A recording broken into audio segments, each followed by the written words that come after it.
Salut tout le monde, c'est Patounet13 et aujourd'hui on va parler d'un film. Alors le film qu'on va parler aujourd'hui, c'est le troisième épisode de la série Resident Evil. On va parler malheureusement de Resident Evil Extinction. Alors pourquoi malheureusement Euh, Je le donnerai dans mon avis et dans ma conclusion comme à chaque fin de vidéo. Mais on va parler de l'histoire. L'histoire, on va dire, est carrément... J'ai pris des notes. Est carrément dénué de sens et carrément au contraire de, de ce qu'on connaît de Resident Evil, surtout par rapport aux, aux deux premiers films qui, à la rigueur, pouvaient faire genre des pseudo-suites ou des pseudo-préquels au premier épisode. Sauf que là, ça n'est rien. Ce n'est pas une suite aux jeux vidéo, ça n'est pas. C'est une suite pas vraiment directe du Resident Evil Apocalypse parce que ça se passe X temps après Resident Evil Apocalypse. On a. Voilà. Donc, l'histoire de l'extinction est très simple au final. Quelques années après les événements de Raccoon City et de ce qui s'est passé dans le manoir, le monde est ravagé. Le monde est ravagé par les zombies, c'est-à-dire que le monde ressemble plus à un monde de Mad Max qu'à un monde que l'on connaît. Donc il est ravagé par les zombies. Les survivants survivent comme ils peuvent, en se déplaçant de ville en ville en voiture, en tant que nomades, pour récupérer de l'essence. Ils ne restent pas sur le même point pour ne pas attirer les zombies, qui sont quand même une sacrée centaine, en sachant que même s'ils ne mangent pas les zombies, restent vivants. Là aussi, ça pose un problème. Plein de petits trucs dans cette histoire. Donc du coup, notre héroïne Alice reste à l'écart de tout le monde. Euh, que dire encore de plus de cette histoire, que de côté Alice reste à l'écart de tout le monde et que de l'autre nous avons un groupe de survivants qui essaie de trouver la terre promise pour pouvoir y aller sereinement pour se poser, pour se reposer, chill. À un moment donné, les deux se rencontrent, donc Alice décide de les aider et eux décident de garder Alice pour pouvoir avancer plus rapidement grâce à elle. Sauf que Umbrella Corporation, ben, Umbrella Corporation découvre que Alice est avec eux, donc qu'est-ce qu'ils font? Eh bien, ils vont faire en sorte, et ça c'est fou, de trouver un sérum pour éduquer les zombies euh, pour qu'ils puissent les écouter. Ce qui est un peu totalement un peu farfelu. Parce qu'un zombie, tu peux pas l'éduquer. Mais bon, le professeur essaye de faire ça, ce qu'il trouve d'ailleurs, il trouve à faire ça. Derrière, derrière, derrière, nous avons donc ça et nous apprenons que à un certain moment que Alice a des pouvoirs psychiques et qu'elle a été manipulée génétiquement et qu'elle a été contrôlée par Umbrella Corporation. C'est pour ça qu'elle avait dit qu'elle s'était mise à l'écart et tout. Enfin bref, ça, voilà, je vous dis un peu en désordre, mais c'est pas bien grave. Selon qu'on met le truc, ça passe. Donc ensuite, les survivants décident d'aller à Los Angeles. Non, pas à Los Angeles. Attends, ça va. À Vegas. Décident d'aller à Vegas pour récupérer de l'essence parce qu'ils ont, comme a dit la chef des survivantes, ben, ils ont bouffé toute l'essence de toutes les petites villes. En sachant qu'Alice, donc, dans ses survivants, je ne l'ai pas précisé, on retrouve donc Carlos Oliveira et LG, et elle fait connaissance de la fameuse Claire Redfield et de Kmart. Kmart, que personnellement je ne connais pas dans les jeux vidéo. Si quelqu'un sait, qui me le laisse dans les commentaires. Par la suite, elle va les aider, donc comme je vous ai dit, à retrouver de l'essence à Vegas. Surtout que c'est dangereux. Comme ils disent, c'est dangereux parce que c'est une grande ville. Et que dans ces grandes villes, ben, il y a beaucoup plus de zombies. Et ce qu'Alice ne sait pas, c'est qu'en même temps, les méchants l'ont retrouvé. Donc du coup, euh, il tend un piège à Alice pour pouvoir la recapturer, pour pouvoir la recontrôler. Et vu qu'ils s'en battent réellement les couilles des, des survivants, ben, les tuer par les zombies qu'ils ont fait, entre guillemets, éduquer.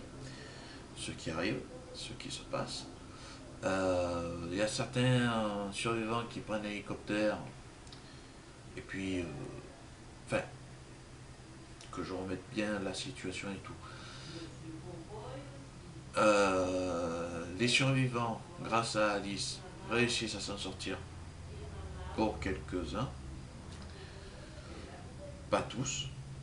Euh, il y a, attention spoiler, Carlos Oliveira qui fonce dans le tas avec le camion pour détruire la base qu'ils ont trouvée de Umbrella Corporation. Euh, il se sacrifie pour sauver tout le monde dans un grand badaboum. Alice, Claire Redfield, Kmart et Sheila réussissent à rentrer dans la base.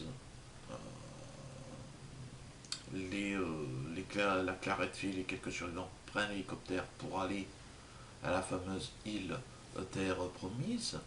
Et Alice, héroïne du film, bien bourrin et tout, ben, décide de rester pour pouvoir casser la gueule au boss final. Voilà. Voilà l'histoire entre guillemets de Resident Evil Extinction. Voilà. Bon. Qu'est-ce que vous voulez? C'est comme ça. Euh, Et donc, je n'ai pas dit dans le début de ma vidéo, mais il y aura donc les 3 points. Là, c'était le premier point. Et nous allons attaquer le deuxième point. Alors, le deuxième point. Deuxième point, ça va être les acteurs. Premier point, c'était l'histoire. Le deuxième point, c'est les acteurs. Et le troisième point, évidemment, ce sera mon avis et la conclusion. Donc, les acteurs. Donc, nous retrouvons Mila Jovovich qui reprend son rôle de Alice, qu'elle a joué donc dans les 2 premiers films, donc dans les 2 premiers volets. Entre-temps, je dis bien entre-temps, elle a joué dans Ultraviolet et Calibre 45, des films merdiques, qui sont sortis avant donc Resident Evil Extinction. Que je vous dis très honnêtement, cette femme-là, si elle n'est pas mariée avec Paul W.S. Anderson et qui la fasse jouer dans ses films, qui la fasse pas jouer dans ses films, ben elle tournerait que de la merde parce que pour moi, très honnêtement, à part Resident Evil qui fait en sorte qu'il la met au top niveau des films, le reste c'est la bousasse, hein. À part le 5e élément et Jeanne d'Arc, c'est tout. Le reste c'est de la merde.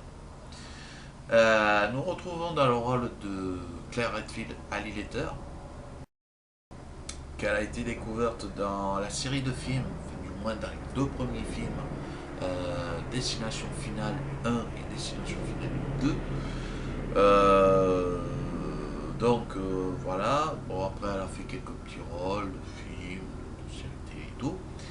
Et à partir de 2007, elle est devenue la Claire Redfield que l'on connaît. Ensuite, après le film Resident Evil Extinction, elle jouera dans la série Heroes, qu'elle tiendra pas un, pas deux, mais 3 personnages dans la série. On ne sait pas pourquoi, mais bon, elle aura trois personnages. Après, nous avons le retour d'Oder Fer, qui a joué donc dans Apocalypse et qui a joué dans les 2 premiers films, La Momie de 99 et 2001, qui reprend en 2007 pour Extinction son rôle de Carlos Oliveira. Il a joué aussi en 2005, avant Extinction, dans Dreamer qui jouait le prince Sudir ou Sadir, un nom comme ça. Voilà. Nous retrouvons encore que nous avons vu dans Apocalypse Ian Glenn, qu'en 2005 il jouera donc dans Kingdom of Heaven, avec un film avec Orlando Bloom, que ça raconte l'épopée de Richard Cœur de Lion. Alors, si mes souvenirs sont bons, en Extrême-Orient, je ne sais plus vraiment. Donc, il reprendra son rôle du docteur Sam Isaac dans Resident Evil Extinction, puis après il fera dans les séries télé comme Hercule Poirot. Qu'est-ce qu'il a joué encore là? Il joue récemment, après ce que j'ai vu, dans Game of Thrones. Et voilà. Pardon. Tiens, on faisait pas chier dans les trucs, hein. Ah. Par la suite, Ashanti, chanteuse, qui est chanteuse de base, jouera dans plusieurs films et séries, et elle prendra le rôle donc de... C'est quoi son nom de rôle déjà? Ah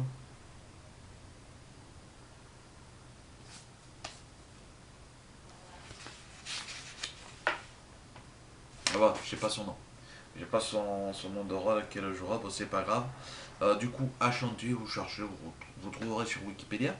Elle jouera donc dans plusieurs films et dans plusieurs séries, mais son seul et unique gros rôle pour moi, c'est dans Resident Evil Extension.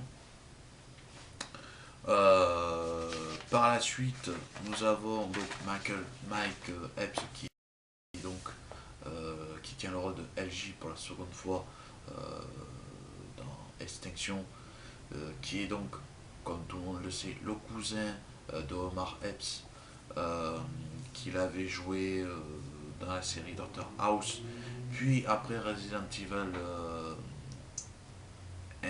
Extinction, donc Mike Epps jouera dans les films Very Bad Trip 1 et 3. Il prêtera sa voix à Boob dans Les Rebelles de la Forêt ou La Forêt se rebelle. Après, nous avons qui encore? Nous avons quand même pas mal d'acteurs dans cet épisode-là de Resident Evil, ce qui est franchement très rare, parce que la plupart des acteurs que nous avons sont plus réduits, si nous regardons bien. Donc là, par exemple, nous avons Spencer Locke, qui a été là aussi révélé dans, dans Resident Evil Extinction, qui tient le rôle de Kmart. Elle reviendra beaucoup plus tard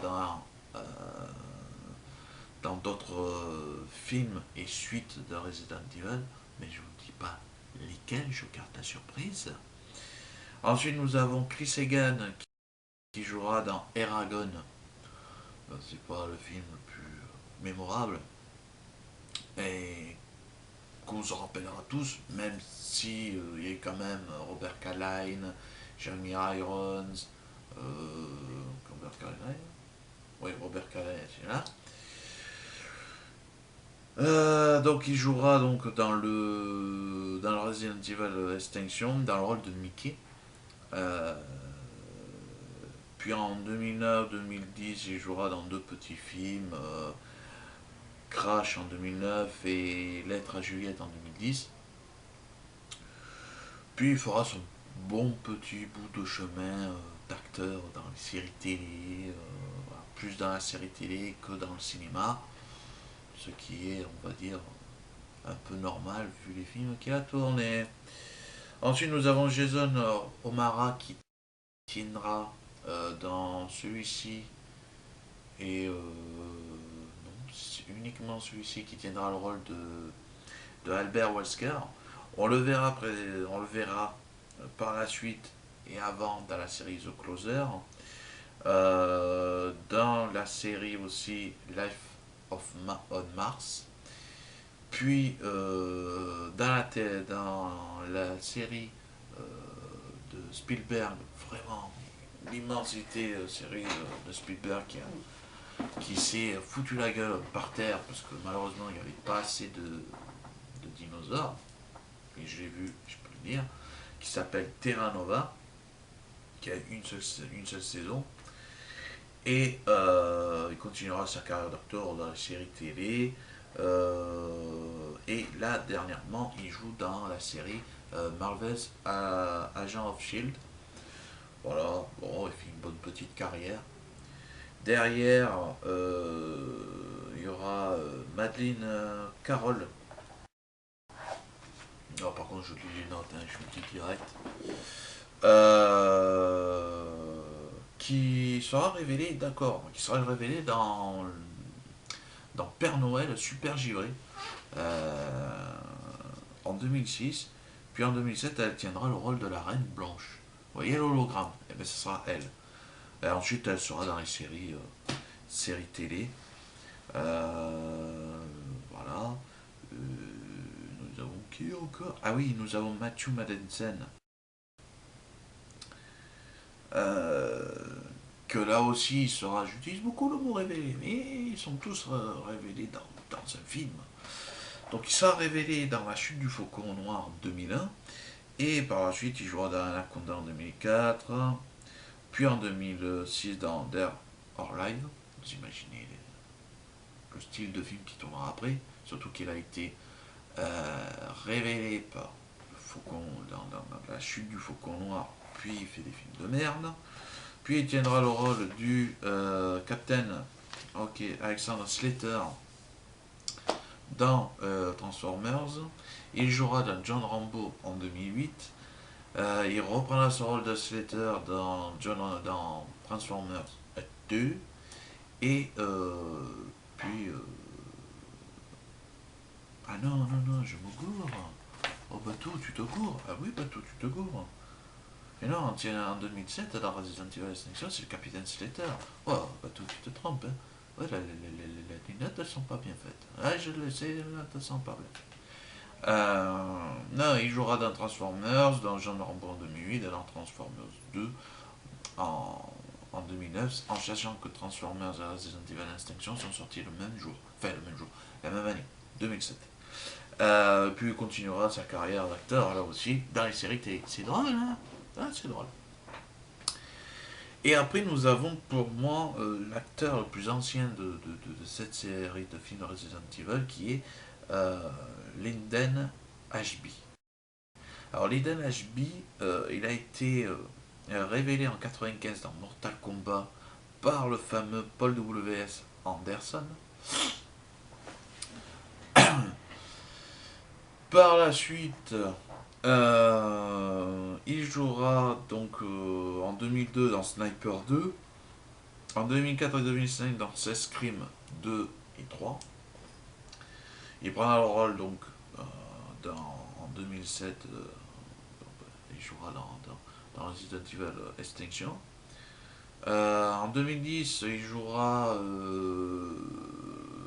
dans le film Lolita malgré moi 2. En 2013, il sera dans Iron Man 3. Mais très honnêtement, j'ai pris des films à part pour que voilà. Mais,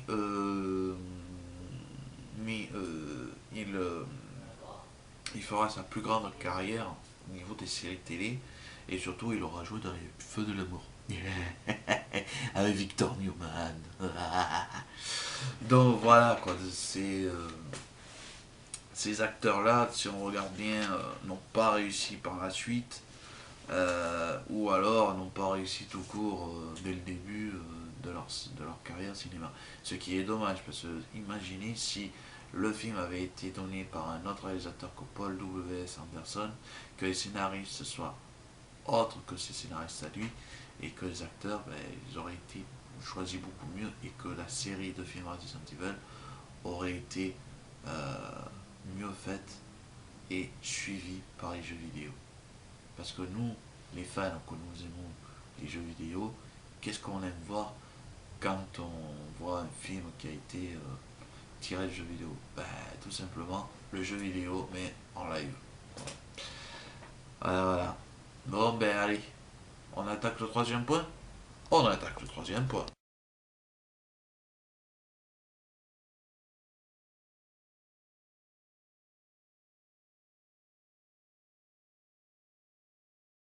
Troisième point, Maintenant, c'est ma conclusion et mon avis.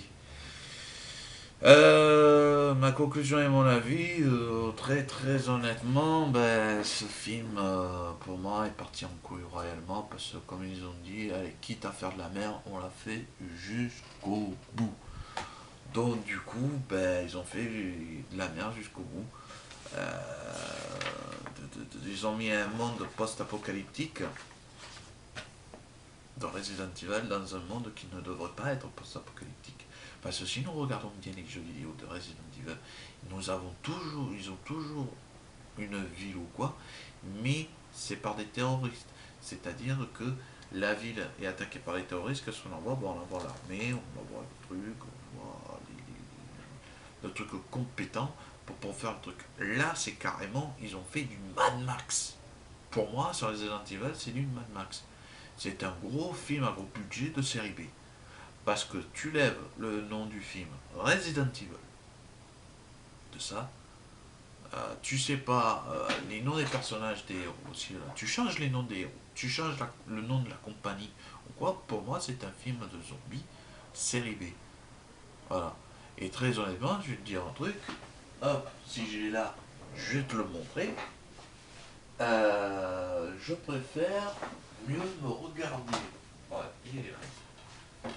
Je préfère me regarder un film de zombies avec Dolph Lundgren, Le Dernier Soldat, qui est sorti en direct DVD en 2013, que Resident Evil Extinction. Parce que Le Dernier Soldat, je vais te dire un truc, c'est que le mec, c'est le dernier soldat de son unité. Il reste pendant des mois et des mois pour retrouver la fille d'un mec qu'il faut qu'il sauve. Et il est seul contre des robots, même s'il a des aides, contre contre des zombies. C'est sûr, le scénario n'est pas super. Graphiquement, les effets spéciaux des robots ne sont pas super, mais tu as une sorte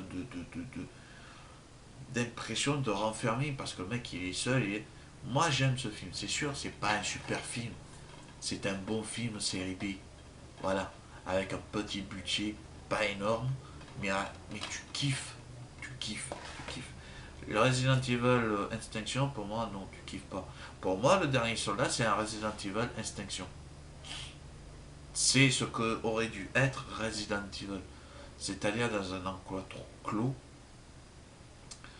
que tu essayes de faire survivre des personnes à les faire sortir de la ville qui est bouclée et que tu vas dans une ville qui est dans une autre ville qui est tout simplement libre, on va dire entre guillemets, libre, oui.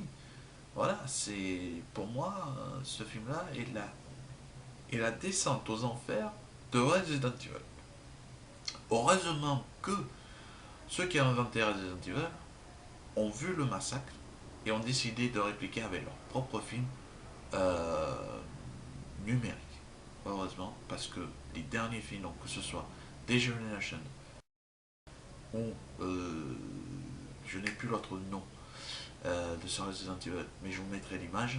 Je vous mettrai l'image des deux films euh, faits par nos comparses japonais sont 10 fois mieux. Ces deux films sont 10 fois mieux que la série complète Resident Evil. Voilà. J'espère que cette vidéo t'aura plu, j'espère que je t'aurai appris des trucs. Euh, J'ai oublié un truc aussi très important à te dire aussi, c'est par rapport au budget, parce que ce film a eu un budget de 45 millions de dollars, donc 5 millions de moins euh, que, euh, ben, que le film précédent. Voilà. Donc, comme j'ai dit tout à l'heure, j'espère que la vidéo t'aura plu. J'espère que je t'aurai appris certains trucs sur Resident Evil. Si tu n'es pas d'accord avec moi, ben, donne ton avis. Si tu veux que je parle d'un film en particulier que tu aimes, mais qui ne fait pas partie des films dramatiques, qui ne fait pas partie des comédies amoureuses ou quoi, je suis partant. Tu peux me le laisser en commentaire et je ferai un petit hors-série sur ça. Voilà. Allez, ciao. Ciao les gars, passez un bon week-end. Ciao, ciao.